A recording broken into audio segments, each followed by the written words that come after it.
How are you this lovely Friday morning? By the look of it, we've got, or maybe they're not. And anyway, we're here having a chat with Becky Sheridan, who is a CBMA graduate. And we're going to talk about lots of things. Obviously, you know, the film Wicked is coming out, and maybe we'll start there, possibly about things and stuff. And then also talk about, you know, how it all starts. Big film. It keeps disconnecting because of the Wi-Fi. It's okay now. Okay. No, I did do Indiana Jones with Fran, working with her. Could you ask that again? It just keeps How? disconnecting. I can't remember what I asked. Okay, we're having problems with Wi-Fi, I think, at the moment, but we'll try and keep going. Yes, was Wicked your first major film? That was the question, wasn't it? Yeah, it was. I'd say it was my second major film. I worked with Fran Hannon on Indiana Jones after COVID. I was her trainee, and that was. I knew what I was doing a little bit more, but Wicked was so big. It was 2 films shot in one. Like, it was just huge. So yeah, it was. So obviously having done Indiana beforehand, that did help. Like, going on to the sets of Indiana Jones, like the first time I walked on and there was like big going into like Emerald City with the sets and the dancers and all the essays and everything that moved, and that was just like another level. I think it is. I mean, obviously we've got our little chickens here, students still studying, and maybe none of them or some of them have been on a set. It is, and I've never been. It takes so long to get it right, but it's just crazy when you see, and you know, it's all painted it to look. It's that also, but it's also when, I don't know if you've been and noticed how, like a set, and you say you walk in, but then if you, obviously maybe, I don't know if you did any standby or whatever, but when it's lit, Yeah, that's when it's like, I remember sitting in a room and then they lit it and it was a sunny. we shot all through sort of the winter and through the summer, and we didn't have a very good summer that year, and think, oh god, it's August, you're going to have a lovely day, and it was just pouring down with rain, but you can't even tell, like, when you watch it, like, it's what they could do. I'm going to be jumping about with questions all over the place, but I know lighting and Chrissy in talking about, you know, makeup, maybe we'll touch on monitors and all that kind of thing that you do and talk about, or the importance of. But, you know, Chrissy talking about, you know, talking to the lighting technicians and seeing how they're going to light a scene. I don't know if it's more of a designer question or not, but, you know, how they're lighting it day, night. Yeah, well, I know Fran, it looked like she didn't have any green on. It was just so dependent on the lighting of how the green looked that was something that they really had to work out on, how to make her look the same green in every light, which they realised that there was like a fluorescent yellow that made the skin reflect the colour, so that if you added that to the product, it would then like ping out more so that you didn't lose the colour. But it is. It's not just. But that was all trial and error. No, but yeah, exactly. So it's not just makeup and just we're gonna, you know, this is the design look, or this is what. David Stoneman, you know, carefully made the specific product so that it would work in all the lights. Good old David. Yeah. I was going to say something there, but let's talk about more how awful was it working with Karen and Nuria? Well, he is her right-hand man and will sort out everything kind of on the supervising side of, you know what, it's like the trailers, it's all the things that you don't think of, but there were so many units going on, who was all the time, so it was Karen's job just to keep on top of what was going on. And I mean, obviously, and I'm assuming or not, were there big crowd days? Yes, yeah, I want to say at least like 300 people. The crowd calls were extremely early. I want to say like getting in at like 3 a.m. everyone to be on set for 8, and they all did really well with that. Must be. And Nuria was Nuria just personnel, She was prima donna Nuria. Ariana's personal makeup. So she just looked after Ariana, for her makeup. Wow, that was an incredible thing. I mean, how many were there? Do you know how many trainees were on? Yes, so we had 3 on main team, and then we had another one, and then I think we had 1 or 2 in crowd. So I want to say that Doesn't quite sound a few. a lot. I mean, it's 2 in crowd. I mean, if it, I That was suppose just depends, generally, yeah. and then like on a big day, they would definitely They get would more get more dailies in. in. Yeah. Well, let's go back now. What was it? The September was it? I April? started in January and then left in April. So it was the January course. Yeah. I suppose right. Let's tell us what made you become. Just to kind of a bit over that, wanted something a little bit more stable, but I didn't want to do an office job. And my sister was like, "Oh, you like doing your hair and makeup for like the shows that I was in? I always liked theatre." And I was like, "Okay." And then she is an AD, and she spoke around to other makeup artists on the set, and she was like, "Oh, I think you'd really enjoy this. Why don't you go and look at these kind of schools?" So that's when I came here and I looked around and I was like, yeah, I really liked it. I think did I come to an open day? Probably walked around. Remember, I think you did. Yeah, and it just looked really fun and creative, and yeah, just thought this is what I want to do. So did it. And it was. I remember you going into theatre, but what was there? What happened? Well, let's talk about what happened then. So you finished now in April. What happened? Yeah. Well, I was one day I was here, and this lady came in, and no one really knew who she was, and she was just kind of observing, and I was like, oh, okay. Oh, yeah. And then after that day, I got an email from Christine Kant, and she said, did I want to be her trainee? After I didn't even know who she was, and she just kind of noticed me in the class, and literally the day I finished. She used to do all the big, the BBC, all the alternative comedy, and she was a fantastic, or is, she's still working, she's back up in Scotland. I saw her. Oh, did you? Yeah. Maybe 3 or 4 months ago up in Glasgow. Oh, nice. Still working, but she would throw you in the deep end. Yeah. I'd like to think in a positive way to swim. You know what you're doing, go. So she really would get you to do things, immediately. Yeah.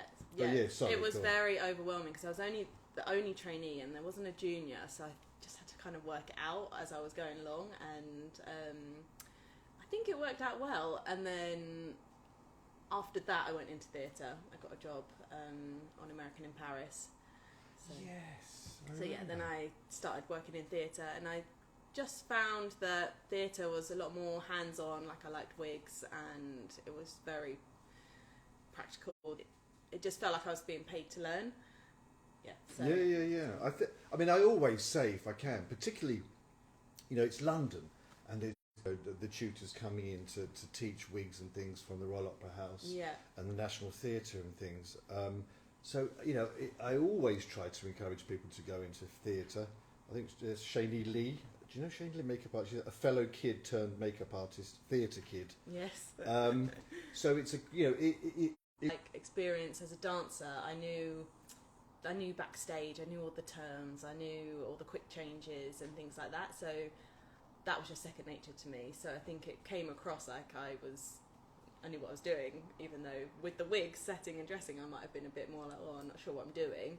But once the show started and I got that kind of stuff down pretty quickly. And from after the American Impact, what was the next? And then I went on to work on The Lion King, which was all makeup. So I did a really wig-heavy show first, which was fun, and then a makeup-heavy show where I was doing like eyeliner and lip activeness. It just gets your confidence up, and now I can like do it really quickly as well, and just be like, oh yeah, this is easy. I did this every day. And then what was your next for TV? So then when I was doing theatre, the good thing was that you had your like set 28 days holiday. So then any time that I wanted to take a holiday, or if someone messaged me and said, "Oh, do you want to come and do crowd on this film on Monday?" I could just take the day off and go and do that. So I kept my toe in it a little bit of just using my holidays days to do some daily film stuff. And that was a day actually where my sister was working to come in on one of the crowd days, on Eternals it was, and I was like, yeah, okay. I hadn't spoken to Karen, or Fran was designing that, and I just turned up with my set bag, and Karen looked at me and she was like, "Who are you?" And I was like, "Oh, like, yeah." And then she was like, "Off you go." So I just like spent the day just covering tattoos and helping in the crowd room, and then after that she sort of invited me back. She was like, "Oh yeah, do you want to come back in?" And like I started to do daily work then, and so it was just that day of going in for free and just like getting on with it that kind of snowballed to... I always see, you know, like you know, chances, you know, people get chances, Yeah. you know, and it's you just got to take the chance. You don't know where it's going to lead. You don't know what's going to happen. It could be awful. You're going to have the night before butterfly, all those things, you know. Yeah, that's the thing about like Helen, who I think is going to join us. Oh yes, yes. I put out a message to you, and I said, deputy on a show, and I said, "Do you want some students to come in and do some work experience?" And Helen was one of the people that messaged me and said, "Yeah, I want to come in." She came in, she was great. And then I went back to Wicked, and Fran was like, "Oh, we need people to come and help basically on my kit and things." And I just thought, oh, Helen and Rosie would be perfect, because I'd already met them on another show, and next thing they're coming in as trainees on Wicked. So you just never know when saying yes to something. You know, it's not paid. It's just shadowing and watching. But you know, you've been there, seen there, and you know, been there, done it. You know, you're saying that this is a great opportunity. You know, try and get people to come in. And I remember maybe only two, three, I think, came along, and you know, and a couple of people were, you know, and I'm not sure, and it's kind of like this could lead somewhere. You never know who this person is that, you know, and they could be designing the next big thing if you didn't. Absolutely, absolutely. You just don't know. You know, and again, I know I go back to sort of Chrissy and student films and stuff. You know, the director of the student film or the graduation film that they're doing, that you're working on, he could be the new Steven Spielberg or whatever. You just don't know things. No. You've got to. And it, you know, sometimes you think, oh, that didn't really lead anywhere, but like something might. So you just got to keep saying yes to every opportunity, I think. Well, Helen was it was a perfect example. You know, shadowing, you know, in an evening at a small theatre. Yeah, it was like 4 hours in the evening on a date. I got her in for 2 weeks on that. So yeah. Would you go back to, you know, so you know, you've done some films now. I think you're starting something as well, which you may be able to talk about or not. Would you go back to theatre? I still go back to theatre. This year when I wasn't working on a film, and I just put out some emails to some people I knew in theatre and said I'm free, and I get shifts like whenever I wanted them, really. So it just filled up the space of, instead of sitting at home, I was still working 5 days a week and wasn't always in film. But the theatre's fun, it's easy, you go in, you know what you're doing, and it's still worth it to me. You learn new things on every show. So I think it's that you know, there's always something to do, and you know, it's been a challenging time, obviously, with the writers' strike and things are sort of slowly picking up to do, and it must be, you know, difficulties back in practice. You know, we all have our weaknesses of what we're, you know, what you're not good at. Yeah, you know. I think don't say I'm only going to do film or I'm only going to do theatre, because theatre closed down because of COVID, so I went into film, and then film shut down because of the strike, so I went back to theatre. So you have to have connections in everything. Even film were down, and now I can go and do home mobile hairdressing if I wanted to. So I think you always got to have like a backup of. But also, I mean, and again, you know, not being like I am now, you know, a makeup artist or whatever on big films, and I'm never going to go back to a small independent film or a small theatre or you know, mobile hairdressing. Yeah. An amazing opportunity for me to get the experience in the theatre, and then being able to take part in the film was incredible. So, so yes, so Helen, hello, Hi, Helen. Any questions whilst we're here? Where was the location that you went to? For Wicked, Yeah. it was at Sky Studios, which worked out very well for me because it was like 20 minutes from my house. So most of the time it was there, Windsor, like all different. But and at 3 o'clock in the morning, forgive me. So when I think you said 3 o'clock call for 8. Yeah, I think we Gosh, mostly that would did be like like 8 till hours. 6. Yes, at least like 3 or 4 hours. Especially for like the big scenes of like Munchkin Land, Emerald City, things like that. Yeah. Gosh. Anyone else? Were there any major like differences to working on a musical in terms of like anything to do with the makeup rather than just looking at your general film TV? That's my favourite student, by the way. Very intelligent question there. Not for the makeup, but for like generally, we found that people would talk in songs like, "Oh, we're gonna do One Short Day," and Fran would be like, "I work in scene numbers. Like, what scene is that?" So everyone would sit around because they knew the musical so well. They would like the director would talk about scene breakdowns, so it'd be like the scene number rather than the song. So that was quite hard in that way. But their movement, I mean, musical, I mean, is, you know, lots of, you know, is there dancing, so I suppose. Yeah. Would there be, not so much, you know, stunt wigs, but maybe... Pinning wigs on strongly like you would for a theatre show, I think, whereas if it had just been a regular film, you probably wouldn't have yanked them on so hard.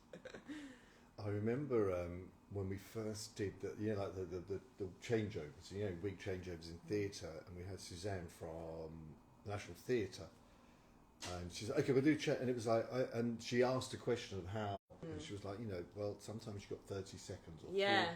And I'm like, this is ridiculous. I worked on the theatre show Wicked in town, and they claim it's the fastest full costume change where Galinda, it's right at the beginning, where she goes from her like bubble outfit to her shiz outfit, and she comes off and it's like wig, dress, shoes, they're off, and then new stuff on, and it's 30 seconds, and it's very quick.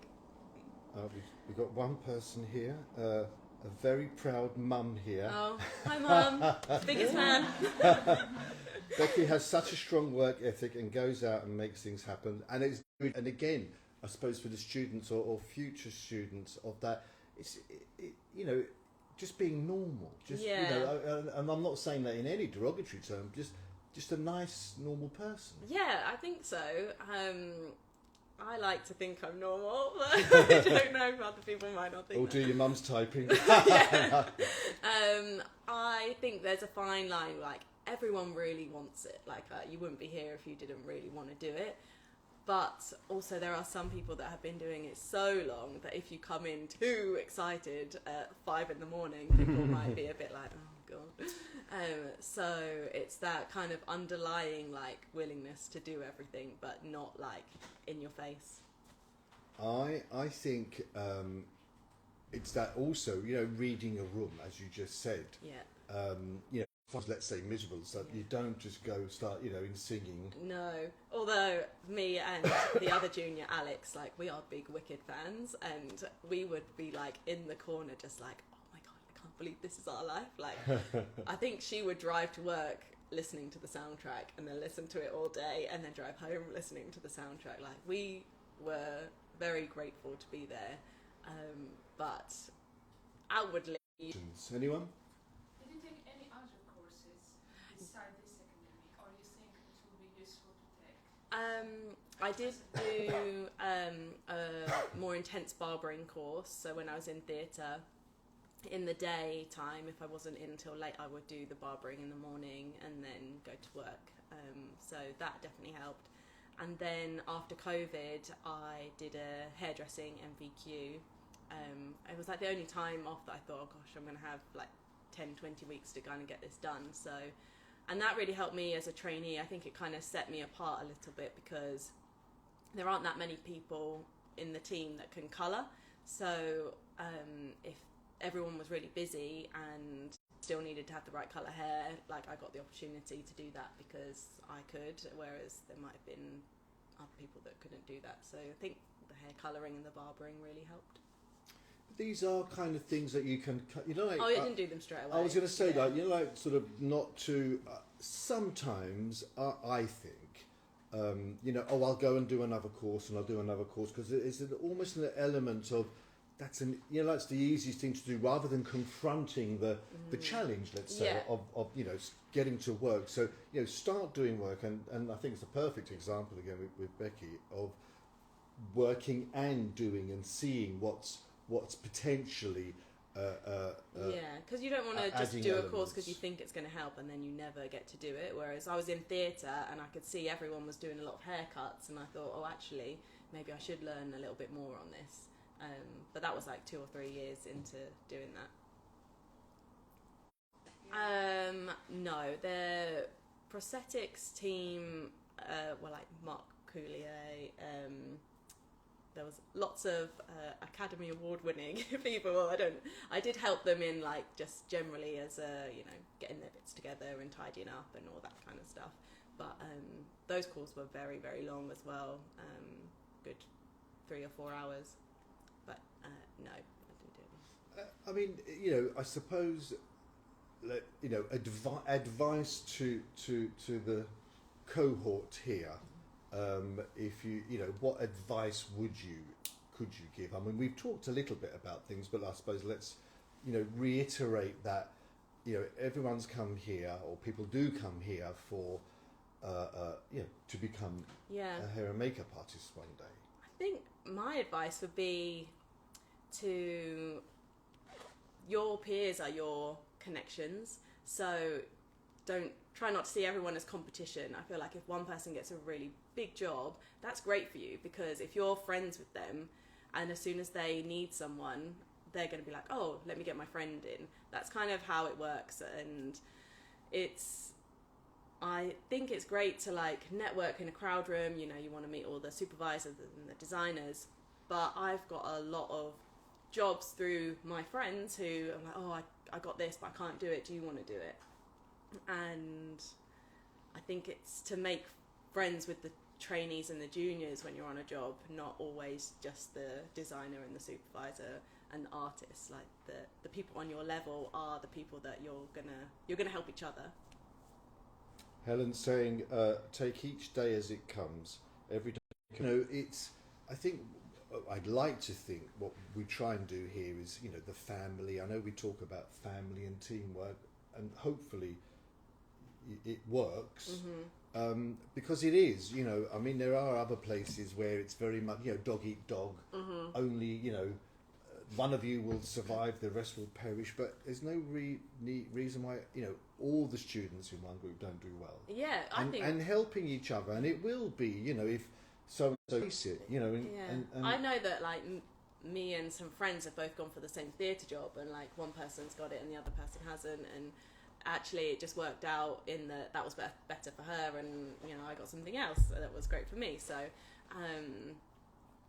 I do think, and especially if you go into a team and there's a trainee that's been there for a long time and like they know what they're doing, try not to feel too intimidated by that. Like, you want to learn from that person because they've been doing it for a long time and they've probably got a lot of little tips that would help you when you get your next job. I mean, were there, I suppose, to talk about potentially, you know, some low points, were there low points where you thought, oh, you know, what am I doing, what's happening, you know, it sounded as if, like, when you left here, it just went... Oh, right. No. There must have been some There's things. definitely times, like, even after Wicked, I felt like the knock-on effect of the strikes, everyone kept saying, oh, you know, it's going to get busier, and then you're just sat at home looking at your phone being like, why is no one asking me to work? In those periods, and you feel like everyone's working and you're not, but actually everyone's in the same position. I do think you have to be quite proactive in searching for contacts online. Like, I spend days like trying to find designers' websites, and you're not doing it every day to annoy them, but there's a lot of people think, oh, I don't know how to get in, I don't know anyone. Actually, you can find a lot of information online, and just it is timing, unfortunately. But it's also that, cold calling, I suppose. You're sending an email to somebody who doesn't know this, who I don't know, and after 20 texts or emails, I'll do kind of like a jokey thing and send it off and go, oh my God, that just comes across really creepy and weird, and then panic. But then on the 30th text email, it's like, I'm really sorry, been so busy. So I think especially designers and supervisors, they're so busy that they'll sort of read it and then think, oh, I'll reply later, and then they forget because they're so busy. So it is good to just be like, oh, I'm still here, hi, if you need anyone. And then if you've worked with someone before, then I feel, and you know them quite well, maybe like a WhatsApp, sort of know them. But it is part of how to get work. If you know they're crowd supervising, and someone said, oh, there's big days coming up, and you know them, why not just say, I'm just letting you know I'm free if you need an extra pair of hands. And even if you don't know them, just simply introducing yourself and with a CV or whatever. Is there anything of what not to do or what you feel one shouldn't do when contacting people? Yeah. Because you want a job, so you don't be like, oh, how's your day? I've been fine, blah blah blah. Like, just kind of get to the point. CV is massive. I think you have to it has to be very clear, and it has to have all your tutors here. Like, I would add their names, because if someone gets your CV and they say, oh, she's been taught by this person, I know them, they will call that person and say, what was this person like? What do you think? So I would definitely add people that you think are going to recommend you on your CV, because that will help. And then just keep persevering. And as you said earlier, if there's no work on film, try theatre, try this, try that. Pick up some extra skills. I wouldn't be tunnel vision on, I am only going to do film. The designer I'm working with now started designing theatre stuff, so it's all the same. Helen's saying, being honest about the skill set you have, and what position you're applying for. Yes, I think the wording is like, you don't want to say, oh, I'm a junior trainee, because that's very confusing. Are you a junior or are you a trainee? Being honest about, I feel, and I'm quite a yes person that'll say like, yeah, I can do it, and just try and get on with it. But then I will also make sure that I'm speaking to someone that can do it and say, oh, can you give me some tips, or can you just make sure I'm on the right track? But you wouldn't. I'd like to think you wouldn't say yes to something nothing that I thought I wouldn't be able to get. Yeah. But if you're like, oh, can you put this wig on? And you can do it, but you're a bit nervous at the time, you still got to say yes. Like, you still got to say, yeah, I'm going to go for this. And I always say, and particularly sort of for trainees in a crown, just keep busy, and even if everything has been done, I see redo it again. Just Yeah, I think there's always things of like going through the stock. Just knowing where everything is, that's what I like to do in prep. It's one of the worst jobs, but going through every box, finding out where everything is, because as soon as they're like, oh, have we got any nail files, you'll know exactly where they are. So to get on top of things like that, it's probably a good thing, actually. I never thought about that. So as a trainer, you go in there and just spending hours of finding out where everything is. Yeah. And then someone asks for something, you're like, it's over here, it's second shelf on the left there. Yeah. And that's going to impress people. Yeah, it does, because you can just like be tidying a box and subconsciously you've seen a red nail varnish, and then a week or two later someone's like, I could redo the red nail varnish. You're like, oh, I saw that last week, I'm going to get that. And obviously, so, you know, a few films, there's crowd supervisors, different people. Would you ask the crowd after how they would like things, you know, how they work, or what, you know? Yeah, I think it's good. There'll always be someone in the team that's probably worked with that designer before, so you can be like, oh, what's her kind of go-to things, and they might say, oh, you know, she really likes her pin box behind her on this thing, or this is how they like their place set up. Taking pictures of how people's stations as well, so that if you move locations, you've got that picture and you can put this. But yeah, I didn't think about that. My other tip for if you're sorting out boxes is to dictate into your phone. So I would like take everything out of the box, clean the box, and as I put it back in the box, I would say like 2 got to be hairsprays, and it will type it out on my phone. And that will honestly save you so much time instead of like writing it out, and then you just copy and paste that from your phone to your. Where's Stacey? Stacey, you're hearing that when we're doing the boxes? Like dictating lists, or if someone says, oh, can you relabel all these boxes? There's like 100 boxes. Instead of like writing it out what your labels are, you just go along with your phone and say, just copy and paste that. Print. Beauty of technology. Yeah. Any more questions, anyone? Okay, no. I have a question. What makeup products do you think? The first thing I brought out of college was the face and body, like little mini kind of foundations. They've lasted me really well, and when you first start, you tend to do guys or sort of older skin, and they just seem to be great for that kind of people. And I also have like a good concealer palette for like crowd, and a lip palette for crowd. I love my Dyson hair dryer. That was an expensive purchase, but they are really light, and you can carry them round. So yeah, I don't know, maybe not for starting out, but I'm trying to think. I wouldn't buy too much makeup because it will go off. I would buy more. I'd probably start with that, and if you have like a couple of palettes for crowd, you'll probably be fine. And again, I think it's always that thing of when you sort of start out, you want to just buy. I suppose it's all exciting. Yeah.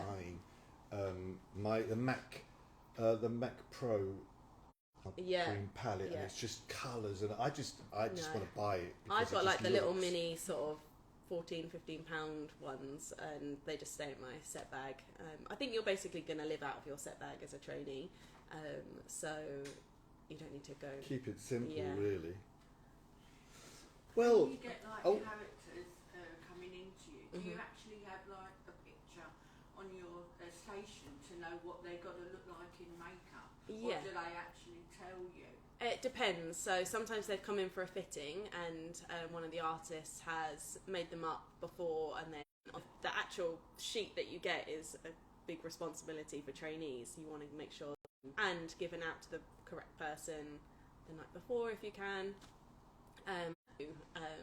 What they want done. So I always, if I don't have a fitting sheet, I'll always go to the crowd supervisor or the designer and be like, what would you like me to do? And then get your instructions from there. Well, we're going to have to finish because we've got a lesson to begin. But Becky, thank you so much. Lovely to see you again. No, come any time. Thank you for the 3.2 million people. Yeah. Special thanks to Becky's mum. Lots of love. Take care. Bye. Thank you. Bye.